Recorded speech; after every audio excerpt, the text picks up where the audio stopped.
Evangelio de Marcos, capítulo 7, versículo 24 en adelante. Es un párrafo bastante conocido por el mundo evangélico.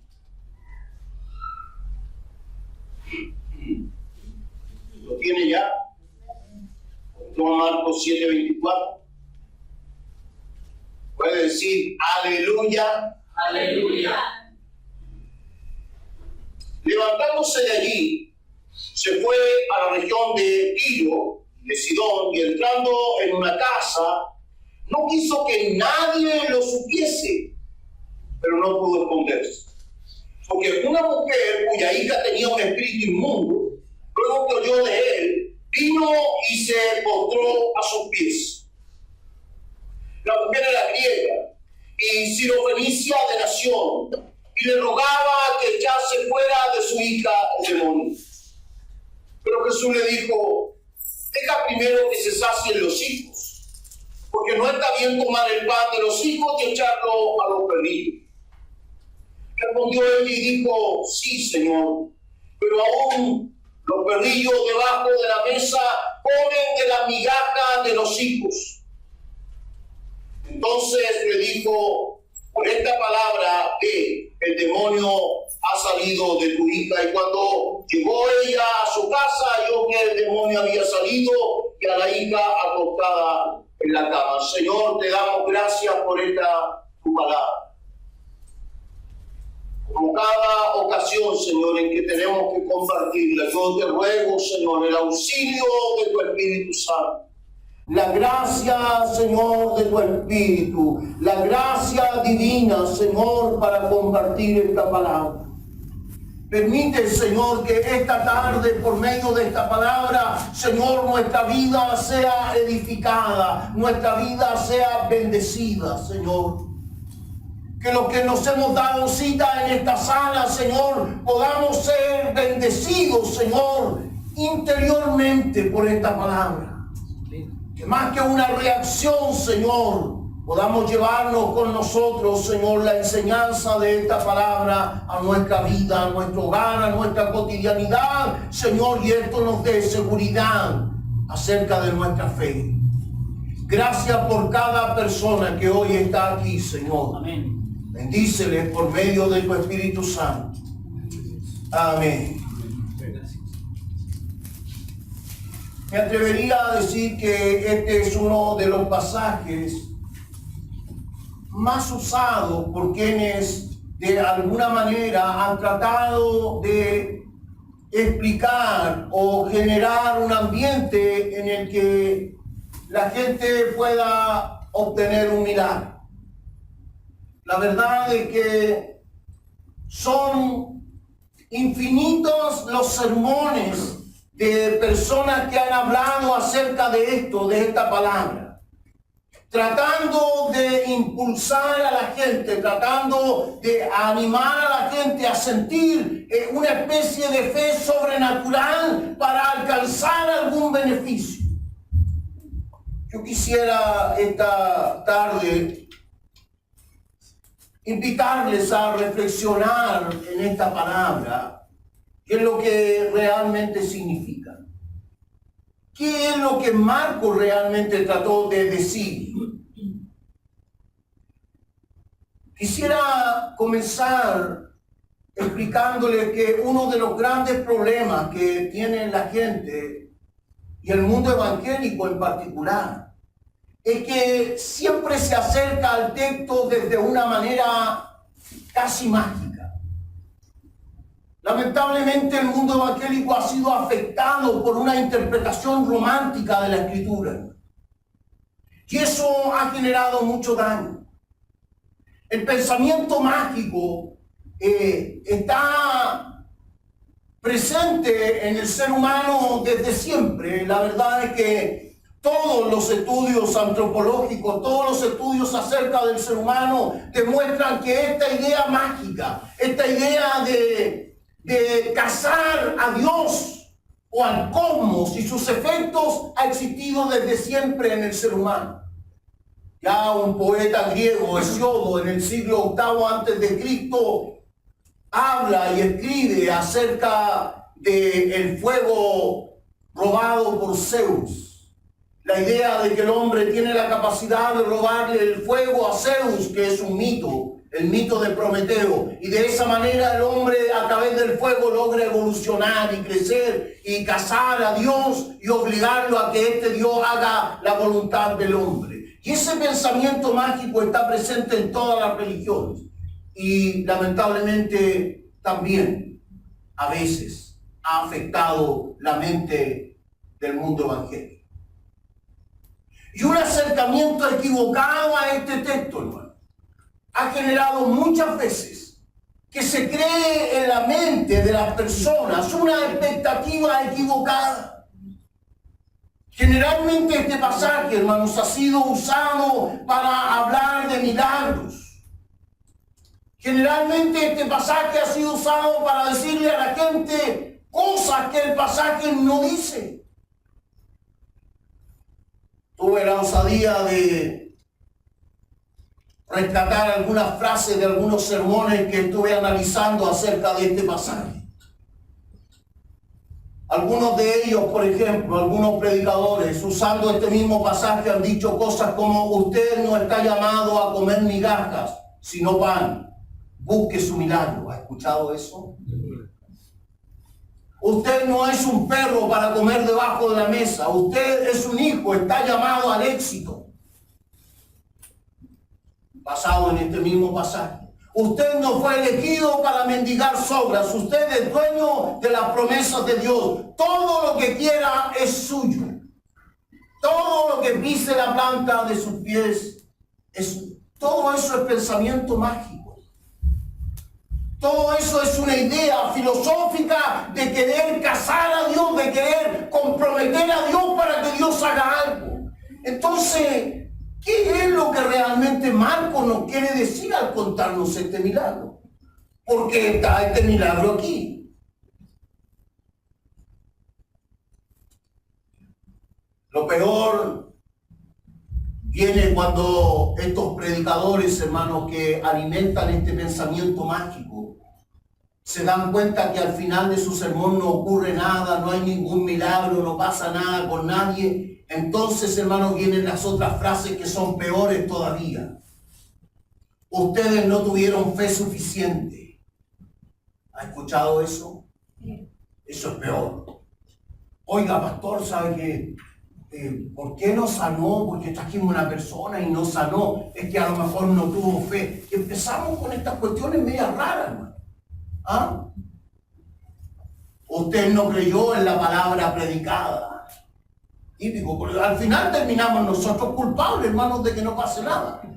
Después que nos animaron y nos dijeron que no comíamos migajas, que comíamos pan, que teníamos derecho a estar en la mesa, que el éxito, el milagro y la lucas y la bendición, ¿cierto? Cuando no pasa nada, entonces nosotros somos los culpables de que no pase nada. Y empiezan estas frasecitas, ¿cierto? Es que usted no es un elegido, etcétera, etcétera, etcétera. Yo quisiera esta tarde, antes de comenzar mi sermón, aclarar algo que es fundamental. Los pasajes en el Evangelio, hermano, todos los pasajes en los Evangelios que hablan de milagros, no son un fin en sí mismo. No son pasajes que están allí puestos para enseñarle a la gente cómo ocurren los milagros. No, no están para eso.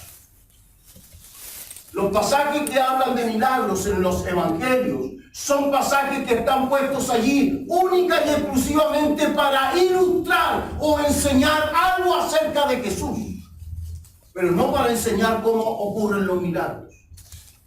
Por lo tanto, cuando usted escucha una predicación que habla de milagros y que empieza con que, mire, esta es la forma, y la mujer que tocó el vestido, y venga y toque el vestido, y venga que adelante, ya estamos con problemas. Porque estos pasajes no hablan de cómo ocurren los milagros, porque los milagros ocurren cuando Dios quiere y como Él quiere.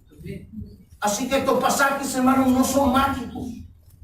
No son pasajes que nos sirvan para descubrir, es que lo que pasa es que hay que ser como la sirofenicia, hay que actuar de esta forma, no, es que nos falta fe, no, nada de eso tiene que ver con los milagros. Estos pasajes tienen que ver con una ilustración acerca de la persona de Jesús. Y de eso entonces nos vamos a ocupar hoy, tratando de entender qué es lo que nos quiere decir Marcos con este milagro. He titulado el sermón de esta tarde, el Evangelio de Jesús, una mesa de patas cortas. Me dio risa. El Evangelio de Jesús, una mesa de patas cortas. Mire, para poder entender, hermano, este pasaje, lo primero que tenemos que entender es que Jesús, como siempre, hermano, se ha metido en un buen lío. Este es el último año de su ministerio, hermano. Jesús ya está a las puertas de la cruz, a días de llegar a la cruz, hermano, a ser crucificado. Le faltan muy poco, hermanos, para ser entregado y ser muerto en la cruz de Calvario. Este es su último intento misionero. Está en la región de Galilea, donde gobierna Herodes Antipas. Ese es el escenario, el último viaje misionero de Jesús. Y los fariseos vienen para hablar con él y decirle: Rabí, maestro, ¿por qué tus seguidores, tus discípulos, no se lavan las manos antes de comer? Y cómo era el buen Jesús de amoroso, porque hay gente que cree que Jesús era amoroso. Yo personalmente no lo creo. Pero hay gente que cree que Jesús era tierno, hermano, amoroso. Yo no tengo esa idea de Jesús. Porque yo cuando veo su respuesta, hermano, que no me parece muy amorosa, le dice a los fariseos: escúchenme, hipócritas. Yo a eso no lo encuentro amoroso. Escúchenme ustedes, hipócritas. Ustedes que viven preocupados de los rituales, de las tradiciones de sus ancianos, pero anulan la palabra de Jehová. ¿Acaso no saben, le dice, que lo que entra en el ser humano no contamina, sino lo que sale? Ustedes viven contaminando con sus palabras. Ya con eso, bueno, saduceos, fariseos, sacerdotes, dignatarios de Israel quisieron matar. Pero no, este gallo hay que matarlo de una. Ya lleva 3 años con este discurso. Ahora nos acaba de ofender públicamente. Y entonces lo quieren apresar y matar. Y Jesús tiene que huir. Y la única forma de huir, hermano, es salir del territorio que está gobernado por los judíos. Salir de todo lo que tiene que ver con la tierra de los judíos. Y entonces tiene que irse a una tierra gentil. Y como está Galilea en la frontera de Tiro, Tiro pertenece a los cananeos, la tierra original de Palestina. Tiro no es judía, no está bajo la jurisdicción de Herodes Antipas. ¿Por qué? Porque mire, la gente que seguía a Jesús, le vamos a quitar la botella a la María, la gente que seguía a Jesús estaba excitada, hermano, con la posibilidad de un rey. Ya, imagínense, lleva 3 años, ha alimentado a 5,000, ha alimentado a 4,000, ha sanado ciegos, ha sanado a cojos, ha sanado a leprosos. O sea, la gente, hermano, ya ve en Jesús la posibilidad de un rey político. La masa es gigante, hermano, detrás de Jesús. Es una cantidad de gente impresionante, hermano, detrás de la persona de Cristo. Por otro lado, los fariseos indignados, hermano, porque Jesús los deja en ridículo. Jesús le quita el piso, hermano, como líderes religiosos. Los hace sentir imbéciles. Herodes Antipas, hermano, que ya había muerto a Juan el Bautista, ahora está sospechoso de Jesús. Piensa que es un sedicioso. O sea, el escenario es tremendamente hostil. Jesús decide irse a tierra gentil y va hasta la ciudad de Tiro, que es una ciudad cananea. Aquí es cuando se presentan algunas dificultades.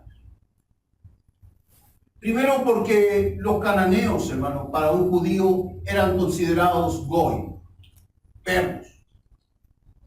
Así le decían los judíos a la gente que vivía fuera del territorio judío. Todos los gentiles, todas las personas que no eran judías, ellos los consideraban perros. Y de hecho a la gente de Tiro y Sidón, que es la región fronteriza de Galilea, era la gente que justamente recibía este apodo: los perros, los de afuera, los inmundos, los sucios, los marginados. Esa era la idea. Dice que Jesús huye de los fariseos que quieren apresarlo y se va a la región de Tiro para tener un tiempo de descanso. Se mete en una casa porque no quiere que nadie lo descubra. Pero ya la fama de Jesús había llegado incluso hasta los gentiles. Y una mujer que tiene gran necesidad, porque tiene a su hija con un espíritu de demonio, sabe que Jesús se ha metido en esa casa y entonces va allí. A mí me gustaría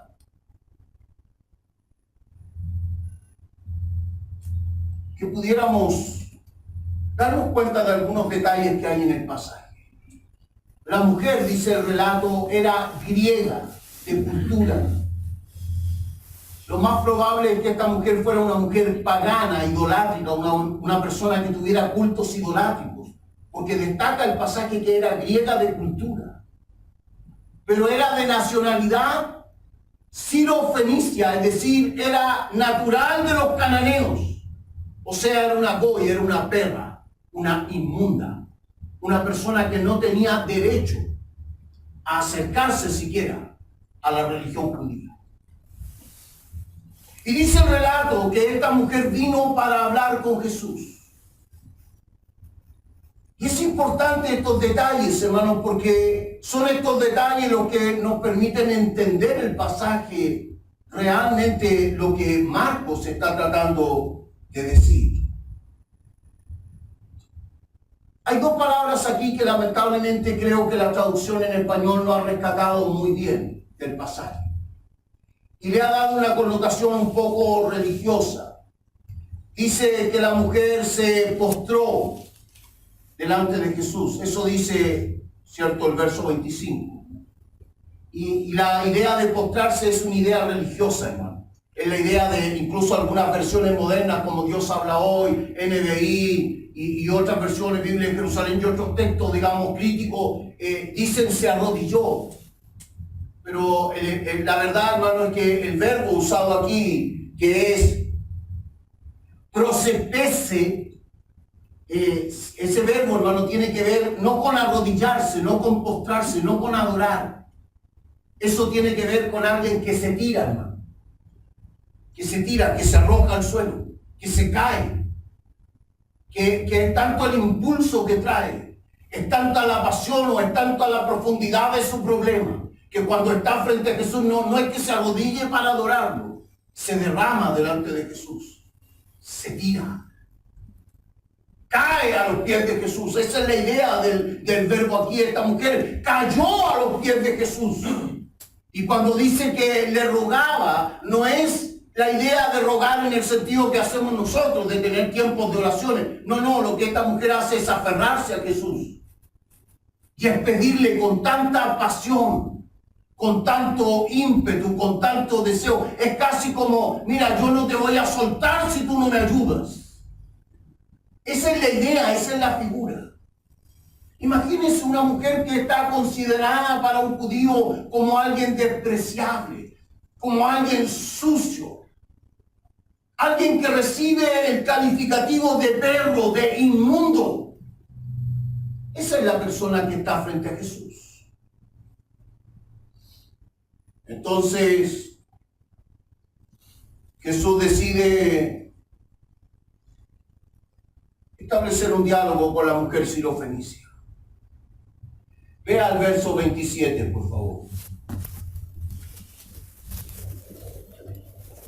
Jesús le dijo, deja primero que se sacien los hijos, porque no está bien tomar el pan de los hijos y echarlo a los perrillos. Marcos, hermano, al escribir esto, su evangelio, al escribir esto, lo que está tratando de decir es que Jesús ha venido con una misión. Jesús ha venido con un objetivo, con un propósito.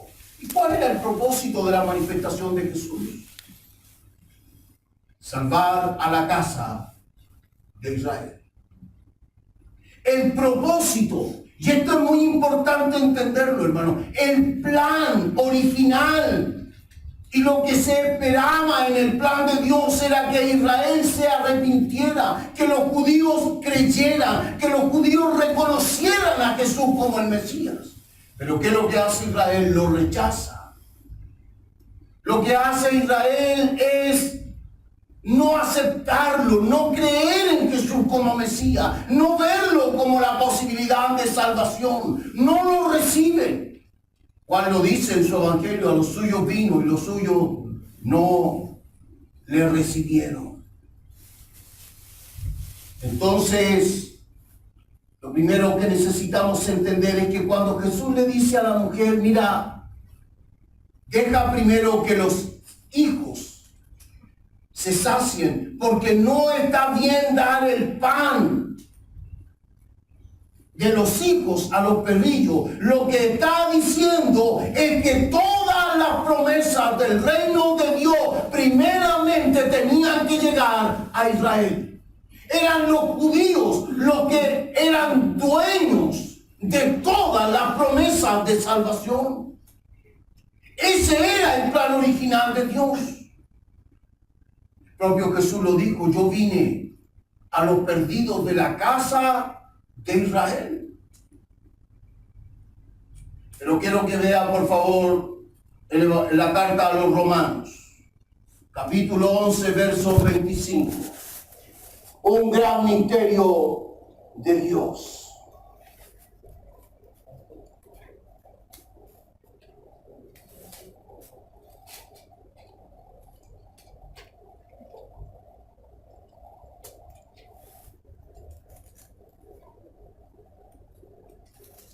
Porque no quiero, hermanos, que ignoréis este misterio, para que no seáis arrogantes en cuanto a vosotros mismos, que ha acontecido a Israel endurecimiento en parte hasta que haya entrado la plenitud de los gentiles.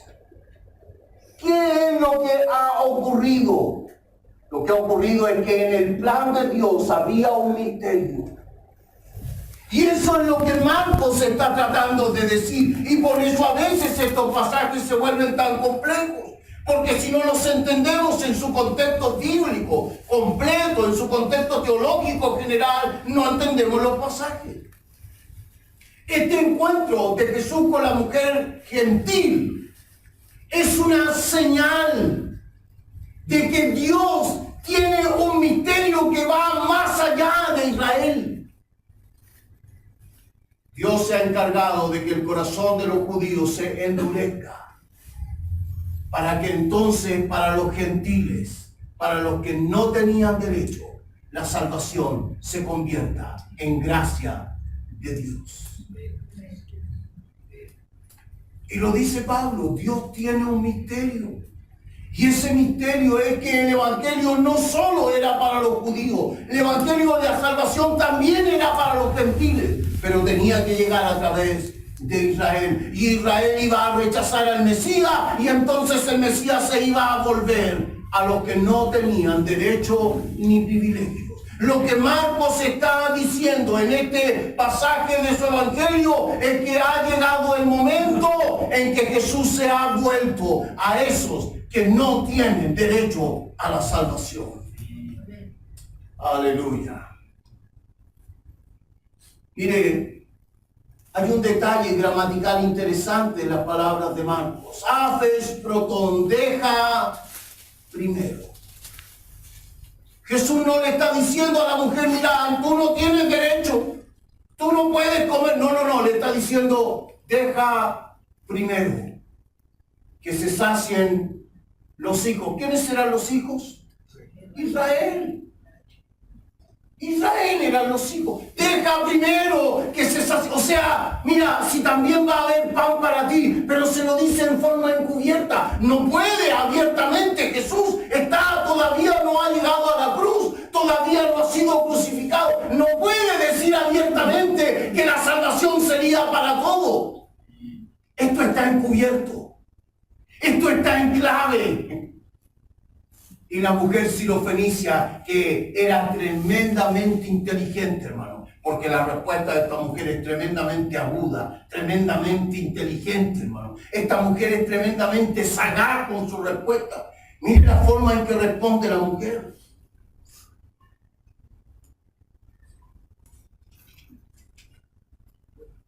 Verso 28, respondió ella y dijo, sí, Señor, pero aún los perrillos, las mascotas, debajo de la mesa comen de las migajas que caen de los paidos. Yo sé, hermano, que no todo el mundo tiene acceso a entender los términos usados aquí, por eso a veces el pasaje se vuelve confuso. Pero la mujer está diciendo dos cosas muy fuertes. Primero está diciendo, sí, pero aún los judíos tienen mascotas, tienen a los perros por mascotas. Y los paidos, los infantes, los niños que aún no tienen conciencia, les tiran migajas para jugar con esas mascotitas debajo de la mesa. Se entretienen tirándoles miguitas. ¿Qué es lo que la mujer le está diciendo? Que Israel es un pueblo infantil. No sabe lo que tiene enfrente. Ni siquiera ha sido capaz de reconocer quién es Jesús. Sí, le dice la mujer, yo sé que soy perro. La mujer no se ofende, no le dice, no, ¿cómo me puedes decir perro? No, le dice a la mujer, sí, Jesús le dice, yo sé que soy un perro. Pero aún estos infantiles de Israel juegan con los perros debajo de la mesa. Yo no te estoy pidiendo pan. Yo no quiero ni la ley, yo no quiero ni la religión de los judíos, yo no quiero la tradición de sus ancianos, yo no quiero pertenecer a su sinagoga, yo no quiero entrar en su templo. Yo solo quiero un poco de gracia, un poco de misericordia, un poco de amor. Yo he venido ante el que puede darme misericordia. Eso es lo que le está diciendo la mujer. Los paidos, los niños no han sabido reconocer quién es Jesús. Pero yo sé delante de quién estoy. Yo sé que de Él puede venir misericordia. Eso es lo que está diciendo Marcos. Eso es lo que Marcos está tratando de explicar. De que aún no es el tiempo que el Evangelio sea divulgado a los gentiles. Pero ya Jesús ha comenzado a dar señales de que también los gentiles serán salvos por Él. Pero ¿qué clase de salvación? ¿Una salvación merecida? ¿Una salvación que tiene algún crédito en nosotros? Una salvación que es solo por gracia. Una salvación que solo cae sobre nosotros porque en el plan de Dios no está la idea de desechar a Israel como su pueblo, pero su misericordia es suficiente como para alcanzar al mundo entero. Porque de tal manera amó Dios al mundo, que dio a su Hijo unigénito para que todo aquel que en él cree no se pierda, mas tenga vida eterna. Gloria al Señor. Qué respuesta más aguda la de esta mujer. Esos que no tienen conciencia, que son niños, que actúan como infantes sin darse cuenta quién tienen delante de ellos. Yo solo quiero un poco de misericordia. Eso es nuestra salvación. Y eso es lo que Marcos nos está diciendo, que nuestra salvación es solo un acto de misericordia de Dios. Quisiera hacer algunas aplicaciones prácticas de este pasaje, hermano. Lo primero que este pasaje enseña es de que los gentiles también tendrían derecho a ser salvos, de la misma manera que podrían ser salvos los judíos. Y por lo tanto, la primera enseñanza, hermanos, que tenemos que rescatar aquí es que Israel, hermano, no es ningún pueblo especial.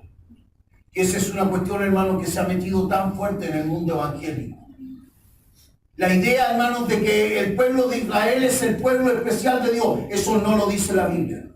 Israel no es el pueblo especial de Dios. Israel es solo ese pueblo que fue endurecido para que nosotros pudiésemos alcanzar la salvación de Dios. La carta a los Efesios dice que Dios de ambos pueblos hizo una sola humanidad, derribando la pared intermedia. Por lo tanto, ellos y nosotros solo tenemos un camino de salvación: la gracia de Dios. Amén. Porque nadie puede ser salvo de otra manera sino por gracia.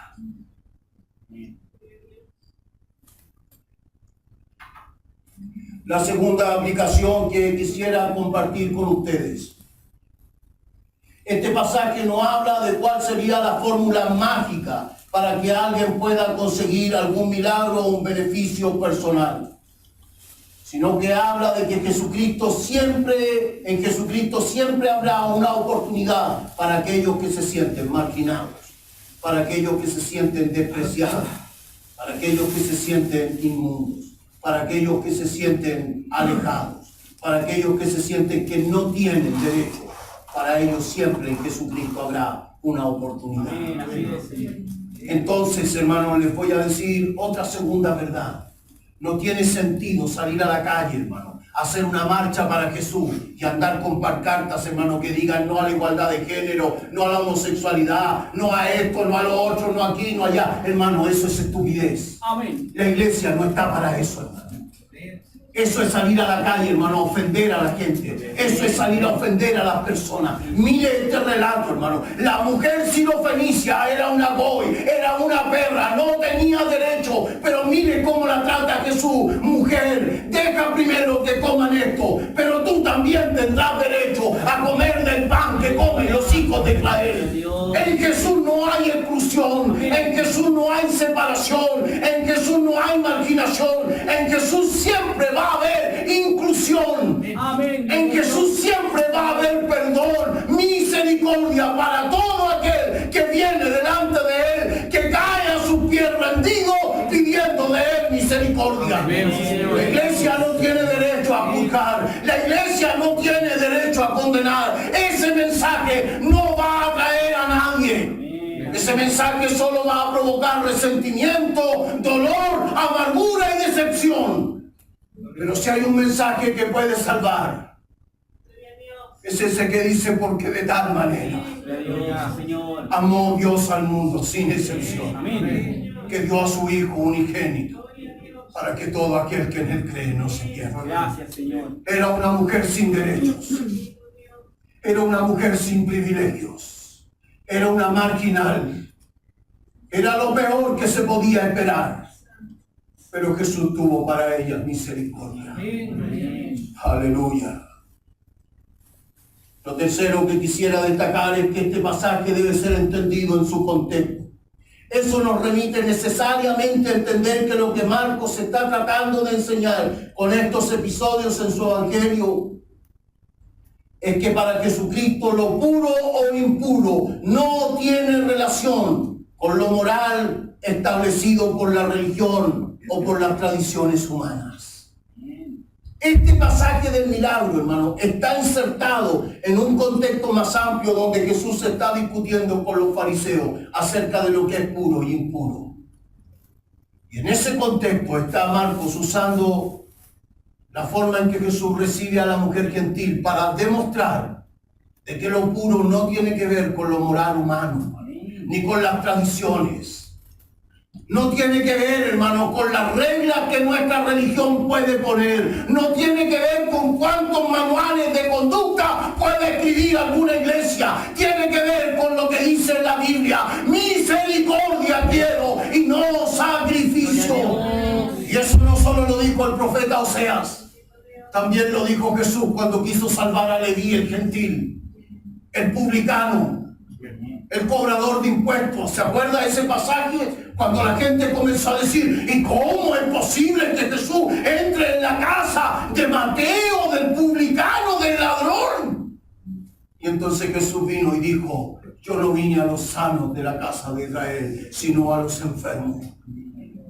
Yo no vine a los que no tienen necesidad de médico, yo vine a los que tienen necesidad y sufrimiento.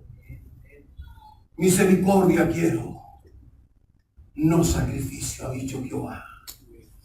Una iglesia, hermano, debe aprender. Una iglesia debe entender que el Evangelio de Jesucristo es una mesa de patas cortas. No caben los perros debajo de ella. No hay lugar en el Evangelio de Jesús para que alguien coma debajo de la mesa. En el Evangelio de Jesucristo no hay lugar para la marginación de nadie. No hay lugar para la condena de nadie. En el Evangelio de Jesucristo no hay lugar para separar, para condenar, para apartar, para juzgar o mirar por encima del hombro a nadie. La Biblia dice que ante la cruz de Cristo somos todos iguales. Aleluya. El Evangelio de Jesucristo es una mesa de patas cortas. No caben los marginados debajo de ella. Todos estamos obligados a comer sobre ella, sentados al lado de Jesús. Él es el que nos invita a su mesa. Él es el que nos invita a sentarnos junto a Él. No hay lugar para perrillos, porque en Él somos todos hijos. Dice Juan que cualquiera que le recibiere, le dio potestad, le dio autoridad, le dio el derecho de ser hecho hijo de Dios. Gracias, Señor. Cierre sus ojos un momento. Bendito Gracias, Señor. Jesús. Gracias, Señor. Nada podía ser mejor que tu salvación. Porque por sola gracia, Señor,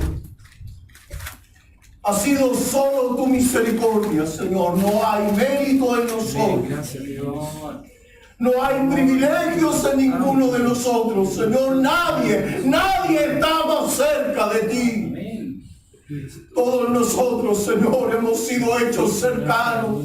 Cuando nada merecíamos, cuando éramos rebeldes, Señor, cuando estábamos condenados y atados por el pecado, Señor, tú nos acercaste con tu gracia. Ha sido tu bendita misericordia, Señor, la que nos ha salvado. Ha sido tu bendito amor. Gracias, Señor. Gracias porque en tu evangelio no hay lugar para marginados. Todos somos hijos, Señor. Probablemente yo era el que menos merecía de tu gracia, pero a ti te plació salvarme, Señor. Gracias. Gracias, Señor, por tanto amor, por tanta misericordia, por tanta bendición. Aleluya.